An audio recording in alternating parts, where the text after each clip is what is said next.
It's been a big year. We just nabbed the best site design from Digiday and also Publisher of the Year. And that's about a month after taking home Magazine of the Year from the National Magazine Awards. Traffic has been growing at a steady pace, and I think the thing that I always tell people when they ask that question is, where does the success come from, is that there's no single one thing. I really think most of it's coming from execution happening across the board. So it's collaboration between edit and product. It's the strategy behind how we are growing and how to do that smartly. It's been about thinking about distribution and making big, bold moves within the constraints of our limited resources. And so, there's probably 10 different things when you look at the traffic growth that we could point to that really require all of those pieces coming together, and that's been the success. So no silver bullet. It's easy when you're in the media world to get caught up in your own accolades and awards and to think that everybody knows who you are. The fact of the matter is, even though the Atlantic is a brand that's well recognized and that people admire, there's still a lot of people who've never heard of us. And I still occasionally will tell somebody, they'll say, "Where do you work?" And I'll say, "I work at the Atlantic," and they'll be like, "Oh, I've never heard of that." So part of our strategy about distribution has really always been about broadly distributing. The more people that see your content, the more opportunities you have to convert them into big fans. And so platforms like Facebook, where there are huge audiences, become important in that quest. It's really about continuing to distribute your brand. And I think our approach has been that if we can have consistent branding, and depending on the scenario, we need to have control of monetization. We need to have the ability to connect with the audience as much as possible. We've been of the belief that it makes sense to push as hard as we can on those distribution points. It doesn't mean that we're putting all our eggs in a Facebook basket, because we certainly aren't. Facebook is a big source of traffic, but it's certainly not the only source, and it's not the majority source.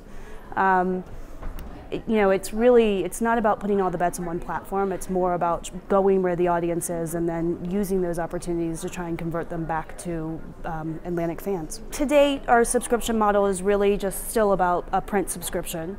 So most of our focus when it comes to direct consumer revenue so far has been around selling magazines, which is something that people have been doing for years. For us, I think one of the things that's been reassuring about the media industry has just been to see how strong our magazine sales actually are. We've had, in the last 5 years, or maybe 5 years ago, people thought print would be dead. I've actually seen the strength of our rate base continue to grow. And so we feel it's an important, the print audience is an important one. They're ones that are highly engaged. In some ways, they're a very loyal group. And so we're continuing to focus on bringing them value. I think in terms of other kinds of subscriptions, it's something that we talk about a lot. We know that as we continue to evolve, that we've got to find new ways to connect with our audience and new ways to do that directly. So certainly an interest in figuring out how to make the best opportunities there available as we go forward. There's a lot of conversation in the industry, as you know, about ad blocking, consumer choice, the role of publishers, the anger of marketers. Where do you think things are, and where should they be? Yeah, I think it's been interesting because we've been tracking ad blocking on our site for the last 2 years, and there's a lot of reports that show massive adoption of ad blocking. I'm not saying that those reports are not right, but we haven't actually seen that in our own audience. Now, that's not to say that it's not an important issue, but I do think there's some heat around the issue that's been that for whatever reason has gotten hotter in the last few months. That's not necessarily associated, at least in our case, to seeing that growth on our site. Now, with that said, we do see a portion of our audience who are using ad blockers, and we also see that the people that use ad blockers consume more content than your average reader.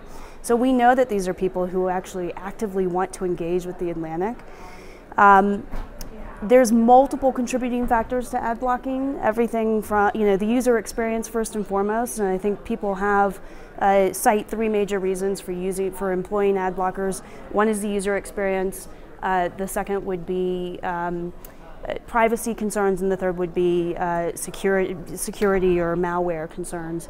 I think we as a publisher have to think about each of those and address them before we take any harder actions with the consumer. And really, I think where our strategy will evolve is in using this as an opportunity to have more direct conversations with our consumers.